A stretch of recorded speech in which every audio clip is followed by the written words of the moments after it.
మేషరాశి వారికి మహాశివరాత్రి సందర్భంగా ఒకవైపు ఏలనాటి శని జరుగుతూ ఉండగా వచ్చినటువంటి శివరాత్రి పండుగ సందర్భంగా మహాదేవుడిని యొక్క పూజను ఎలా చేసుకోవాలి, శ్వేతార్క గణపతి భగవంతుడి యొక్క ధూప దీప నైవేద్యాల వలన ఎలాంటి ఐశ్వర్యం కలుగుతుందో, ఈ జాతకంలో ఉండబడినటువంటి దోషం ఎలా తొలగించుకొని ఐశ్వర్యం ఎలా పొందాలో ఈ వీడియోలో సవివరంగా సంపూర్ణంగా తెలుసుకుందాం.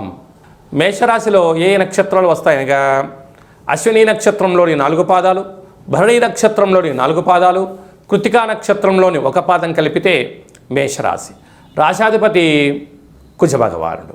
వీరికి తృతీయంలో గురు సంచార స్థితి, పంచమంలో కేతు సంచార స్థితి, ఎన్నడూ లేని విధంగా దశమంలో అంటే రాజ్య వృత్తి ఉద్యోగ వ్యాపార రాజకీయ సేవారంగ కార్యక్రమాలలో విశేషంగా 4 గ్రహాలను చతుర్గ్రహ కూటమి అంటారు. అలాగ చతుర్గ్రహ కూటమి సంచార స్థితిలో ఉండగా వచ్చినటువంటి మనకు ఈ మాఘమాసంలో కనుక వీలైనంత వరకు ఉద్యోగంలో ఎందుకనక రవికి శని భగవాను యొక్క స్వక్షేత్ర గృహంలో రవి భగవానుడు సంచారం చేయడం వల్ల శత్రుస్థానము, రవితో కలిసినటువంటి బుధుడు, రవి బుధులు కలిపితే బుధాదిత్య రాజయోగము అంటారు. కనుక దయచేసి మేషరాశి జాతకులు ప్రభుత్వపు ఉద్యోగస్తులతో చాలా జాగ్రత్తగా ఉండాలా అని చెప్పి జ్యోతిర్విజ్ఞానం తెలియజేస్తుంది. పోలీస్ శాఖ, రక్షణ శాఖ, న్యాయ శాఖలతో దయచేసి గొడవ పడొద్దు.